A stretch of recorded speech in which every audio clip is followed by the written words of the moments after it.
একইভাবে জলপাইয়ের আচার বানাতে বানাতে আর ভালো লাগছে না, আর স্বাদও একই রকম থাকছে। আজকে ভিন্নভাবে ভিন্ন স্বাদের টক মিষ্টি ঝাল জলপাইয়ের আচার রেসিপি আপনাদের সাথে শেয়ার করব।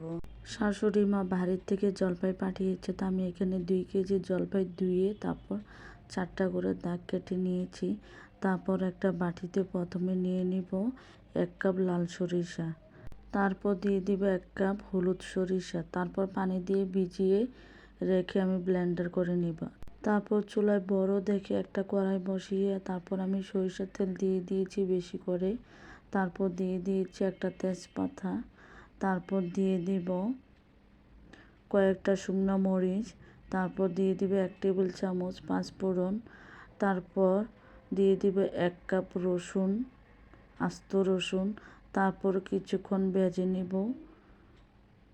আমি 4 থেকে 5 মিনিটের মতন ভেজে নিয়েছি। তারপর দিয়ে দিব 1 টেবিল চামচ রসুন বাটা, তারপর দিয়ে দিব 1 টেবিল চামচ আদা বাটা, তারপর দিয়ে দিব 1 টেবিল চামচ হলুদের গুঁড়া, তারপর দিয়ে দিব 1 টেবিল চামচ মরিচের গুঁড়া। মরিচের গুঁড়াটা দিলে আচারের কালারটা খুব সুন্দর আসে। তারপর দিয়ে দিব ব্লেন্ড করে রাখা 1 কাপ সরিষা বাটা। তারপর সব কিছু একসাথে কষিয়ে নিব 5 মিনিটের মতন। তো কষানো হয়ে গেছে, তারপর আমি দিয়ে দিব জলপাইগুলো, তারপর দিয়ে দিব 1 টেবিল চামচ লবণ, তারপর নেড়েচেড়ে সব কিছু একসাথে মিশিয়ে নিব। তারপর দিয়ে দিব 2 কাপ চিনি, আপনারা এখানে চাইলে কম বেশি দিতে পারেন। তারপর নেড়েচেড়ে আমি কিছুক্ষণ জাল করে নিব।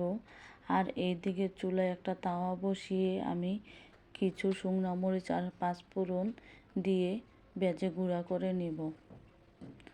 তারপর আচারের মধ্যে দিয়ে দিব 2 টেবিল চামচ ভিনেগার, তারপর দিয়ে দিব ভেজে গুঁড়া করে রাখা মশলা, তারপর সব কিছু একসাথে নেড়েচেড়ে নিব।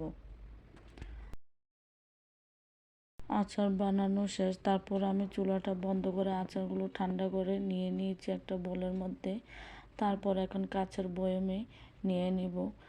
আর মাশাআল্লাহ আচারের কালারটা এত সুন্দর হয়েছে, আমি তো এখনই পারি না সব আচার খেয়ে ফেলি। তো আজকে খিচুড়ি রান্না করব, তো খিচুড়ি দিয়ে আচার খাবো। আর আমার রেসিপিটা কেমন হয়েছে সবাই কমেন্টে জানাবেন। আর ভালো লাগলে অবশ্যই একটা লাইক কমেন্ট শেয়ার করবেন। তা আচারগুলো আমি সবগুলো বয়মে নিয়ে নিয়েছি। তারপর চারপাশের আচারের তেলগুলো আমি একটা টিস্যু পেপার দিয়ে মুছে নিয়েছি। তারপর ঢাকনা দিয়ে রেখে দিব। আমি এইভাবে পুরো 1 বছর আচার সংরক্ষণ করে রাখি, এটুকু নষ্ট হয় না। তো সবাই ভালো থাকবেন, সুস্থ থাকবেন। আল্লাহ হাফেজ।